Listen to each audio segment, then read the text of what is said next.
This is Amanda Maciel, and this is my digital citizenship book report. I did it on Ethics in a Digital World by Kristen Matson, published by International Society for Technology and Education, copyright date 2021. So, with this book, I would say it was made for educators. Um, and the reason why I say that is because they at the end of each chapter they have different lessons you can do with your students and the way it applies to students, and so I would say it's targeted to the teachers because of that. And it covered a bunch of different topics. It went from like it started off with mainly definitions of like what are ethics, what are different types of ethics, like such as like what are the five ethical theories. So I went through the different theories and like the different philosophers that came up with these different ideas, such as like virtue ethics, Aristotle, deonto deontological ethics, Kant, and I went through all the definitions with that just to get your basics.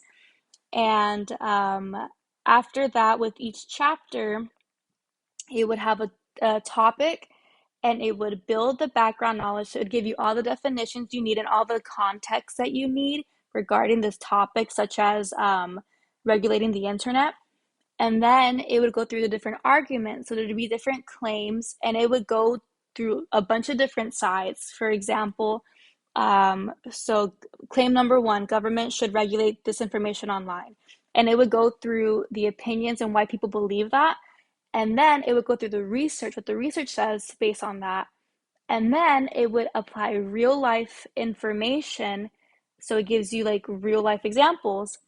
And then they would give you lessons to do with the students. And um, it was set up like that with each chapter. And so, like with the lesson, for example, one of the lessons for the chapter on technology and mental health, cause or cure, it went through the same thing of like giving the background knowledge and the pros and cons and what different people believe and the research behind it. And then it gave what an activity you can do with the students. So the activity that they mentioned was like a no gadget challenge basically.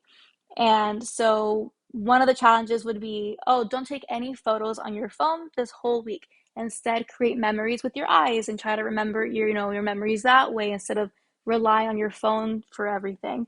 Or delete the app you're most addicted to. Like if it's the one like you open your phone, it's the first one you go to, that's the one you delete. Or leave your phone out of sight. If you don't need it, if it's not an emergency, put it away, keep it in your pocket. And then they had included questions on I guess to discuss it with the students and feedback from it. So did it impact your mood? Did it improve your life? Did you notice people treating you differently because of your lack of social media and digital and gadget use? And they also for each lesson they also showed that they have already done these with students, so they actually got actual feedback while reading this book. And with this lesson specifically, a lot of the students realize that they are very dependent on their phones and in a very unhealthy way, and they kind of want to take a step back and do this challenge more regularly and kind of incorporate it as a habit to like stay off their phones if they don't need to be because they're addicted to it. And I would say, like, from my reaction to this book, I really enjoyed it.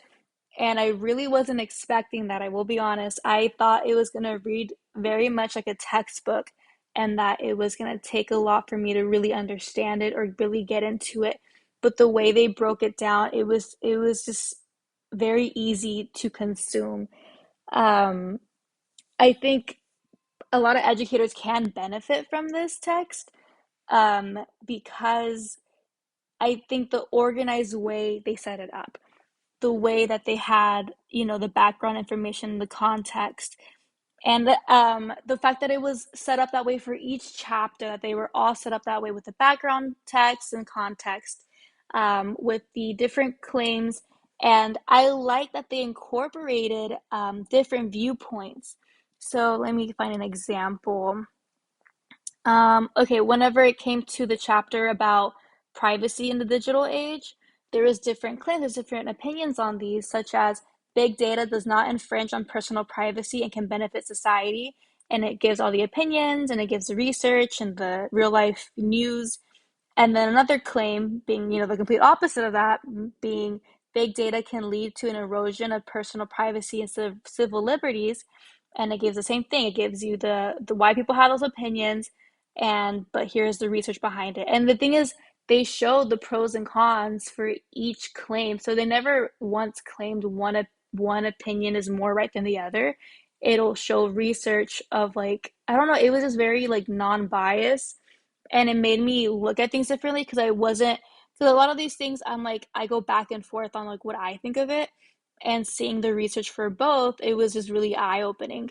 And I really liked how for the student lessons, that for each one they had already done these lessons with these students, so you already know how the students will react to it, whether they liked it or not, and the feedback you get from that. And I just thought it was really well put together. And I feel like every educator should read this book, especially because of how relevant technology is in our society and in schools. It's just, becoming more and more relevant. They even went over AI and how it's taking over jobs or how it can help jobs. And it was very interesting, and it was easy to read, and I enjoyed it. And so I do recommend this book. And so that is the end of my report. Thank you.